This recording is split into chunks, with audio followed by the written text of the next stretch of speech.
Hello बच्चों, let's see this question. Using the properties of a determinant, prove that there is a determinant whose equal to beta minus gamma, gamma minus alpha, alpha minus beta into alpha plus beta plus gamma. तो चलिए इस question को solve करते हैं कि concept apply करेंगे.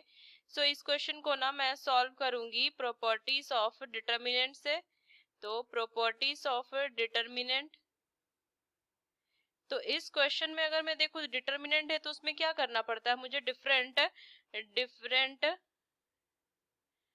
Different operations apply करने पड़ते हैं जिससे क्या हो डिटर्मिनेंट इजीली सॉल्व हो जाए.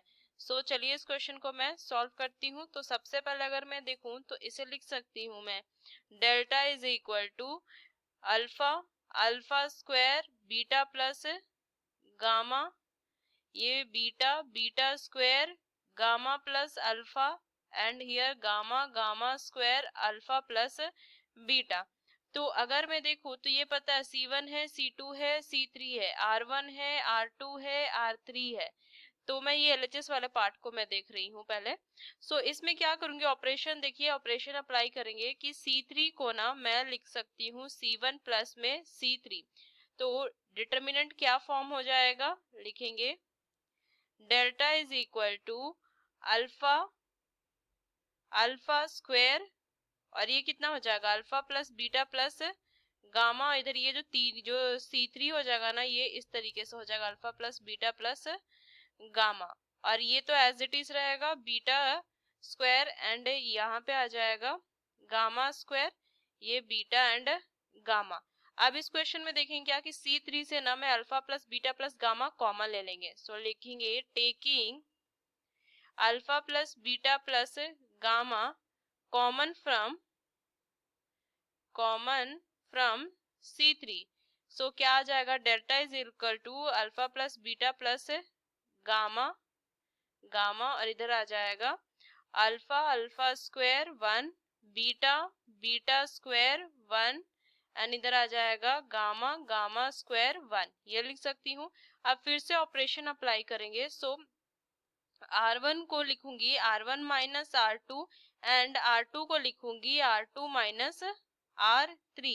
सो इस क्वेश्चन को अगर मैं फर्दर सॉल्व करूं तो क्या आ जाएगा, alpha plus beta plus gamma, and इधर कितना लिखूंगी, ये आ जाएगा अल्फा प्लस में, सॉरी अल्फा माइनस बीटा, ये alpha square minus beta square, ये तो जीरो आ जाएगा ना, ये 0 and 1.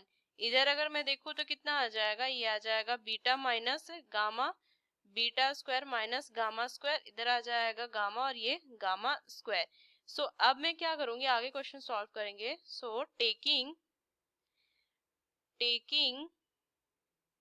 Alpha minus beta common from R1 and beta minus gamma from R2. So इसे मैं लिख सकती हूँ alpha plus beta plus gamma into alpha minus beta into beta minus gamma. So ये आ जाएगा 1 1 1 और ये gamma, alpha plus beta, beta plus gamma, gamma square, और इधर तो 0 0 1, ये आ जाएगा. अब इसको ना एक्सपैंड करूंगी toward third column. So third column पे एक्सपैंड करने पे alpha plus beta plus gamma और alpha minus beta and beta minus gamma. So इधर अगर मैं सॉल्व करूँ तो कितना हो जाएगा, थर्ड कॉलम के टुवर्ड करेंगे ना, तो 1 इंटू बीटा प्लस में gamma minus alpha minus beta. So इनको सॉल्व करूंगी alpha plus beta plus gamma, and here क्या आ जाएगा, alpha minus beta, beta minus gamma and gamma minus alpha. तो ये जो है वो RHS के इक्वल है. सो मैं लिख सकती हूँ यहाँ पे LHS जो आ गया वो RHS के इक्वल है, और यही मुझे शो करना था, ये मुझे प्रूफ करना था. सो यूजिंग दिस की concept we solve this question. Hope you understood it well. Best of luck. Thank you.